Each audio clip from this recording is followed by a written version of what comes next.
Hello there.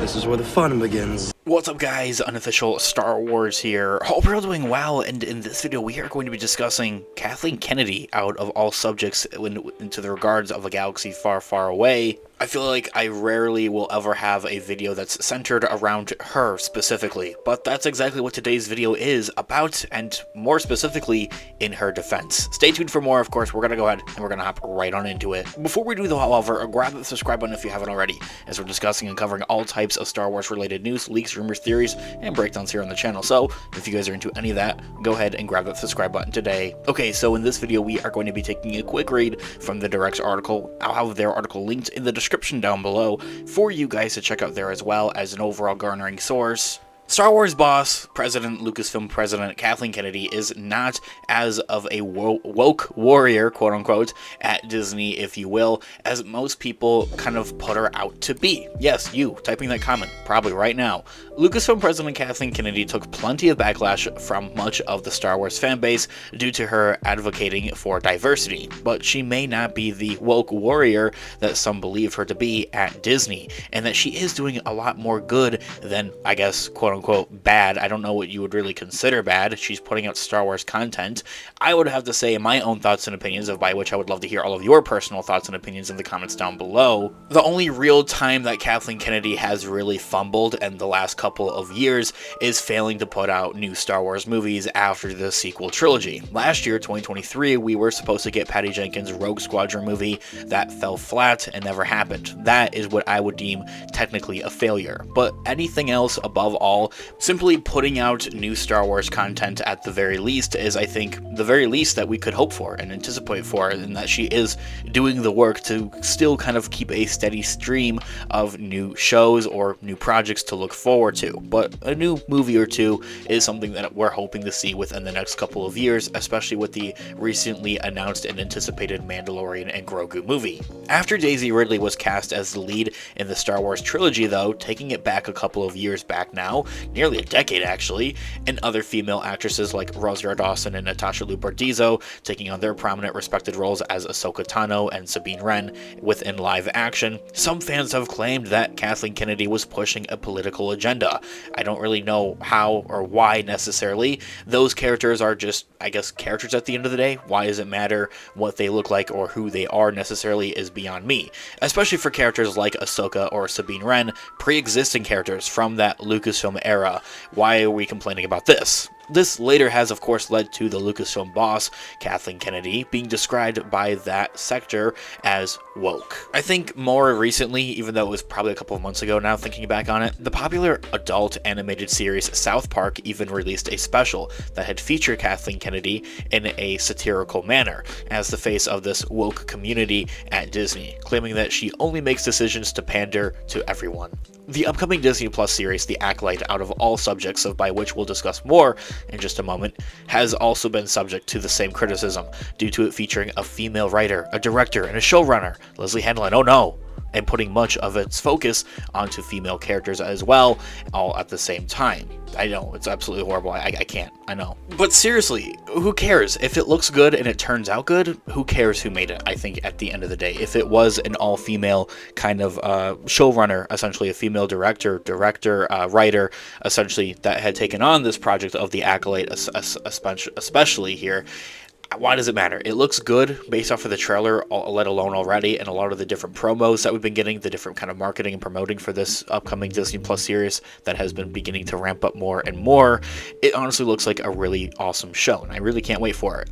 Okay, so bringing us to more of the present. According to a recent podcast with Matthew Bellani via his The Town podcast, Lucasfilm President Kathleen Kennedy isn't accurately taken on or pictured by most fans as being the face of diversity at Disney. But even then, when were we ever taught that diversity is a bad thing and that that's woke? Some go as far to call Kathleen Kennedy woke, but Belloni, the podcast host here had revealed that these claims just simply aren't accurate. He specifically stated that she's not known as the woke warrior at the company, and actually even has to frequently be convinced to include a lot of those more diverse elements. Exactly, it fits exactly who you might picture her to be, as old boomer that doesn't want to do anything with anyone else or have any of those diverse elements. What a complete whammy and a complete opposite, as you might anticipate. Now, Matthew Bellani says that there, in quote, but Kathleen Kennedy is not. That whole South Park thing was funny, but it's not accurate.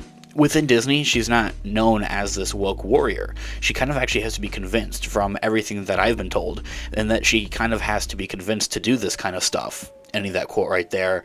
And it's something that would, and this is not to shame Kennedy or anything of that nature, it's just kind of like who you might make out to be, this like corporate boomer that's in charge of these kind of things. She doesn't probably want to have those diverse elements, doesn't really see through to that stuff and putting it out. Now, Matthew Belloni also goes on to have pointed out that there still never has been a female director of a Star Wars movie, technically up until now. I mean, we're supposed to supposedly get female directors for a couple of upcoming Star Wars movie projects, like Patty Jenkins for her Rogue Squadron movie, and also like Charmin Obichinoy for the new Jedi Order movie with Rey Skywalker, but even then, those haven't actually gone through quite yet, so we can't label them technically quite yet. That isn't to say that we haven't had female directors in the past for Star Wars projects, though. However, of course, the very much loved and talented Deborah Chow on Obi-Wan Kenobi, and also more recently, Leslie Headland taking on The Acolyte, and that he personally believes that she is not gone overboard on that kind of diversity stuff necessarily as much as people make it out to be. That, oh no, she's shoving it down our throat. What are we going to do about it? We're going to sit here and cry about it, pretty much. Go cry in my comment section, I know. Jokes aside, though, however, Belloni says that there in another quote, and there's still never been a female director of a Star Wars movie. I'm not very critical of Kathleen Kennedy, but I don't think that she's gone overboard on this diversity stuff. Only that quote right there. So the question's kind of posed, has Kathleen Kennedy made Star Wars too woke or too diverse? If I don't know when or why that ever became a bad thing, but as previously mentioned, some fans believe that the modern state of a galaxy far, far away, and with Star Wars, has been dominated by female actors and executives just for the sake of that diversity. Now, while there have been a lot more females in those executive roles and as maybe lead actors recently, those claims can easily be disputed and entirely kind of brushed off, I think, all at the same time, because they have good stories behind them, and that's all that matters. Taking the sequel trilogy, for example, yes, Daisy Ridley had headlined the 3 films that came out between 2015 and 2019. However, the male actors such as Oscar Isaac, John Boyega, and Adam Driver all also had very major roles and on par, if not equally, with Daisy Ridley.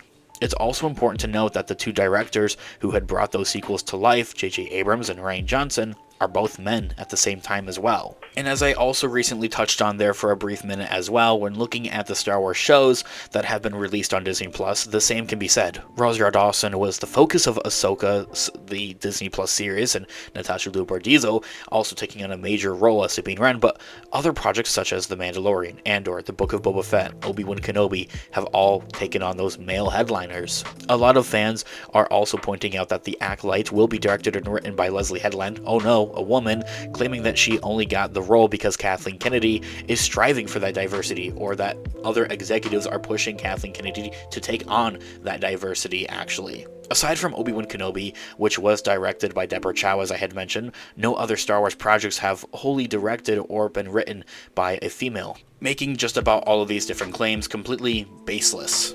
In short, it appears as though that Kathleen Kennedy doesn't put as much of a focus on hiring females for the sake of diversity as much as fans want to believe or push for, and that either option A, those kind of things just happen out of coincidence, or that other executives behind her are pushing for her to take on more of that diversity. It's not something that she's kind of freely, mindedly kind of doing, I guess, at the end of the day. And at the end of the day, it's Star Wars, dude.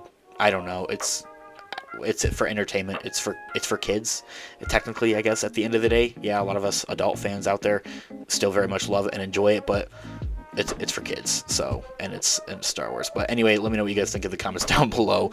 Yeah, I'll catch you guys in the next one. May the Force be with you as always. Peace out.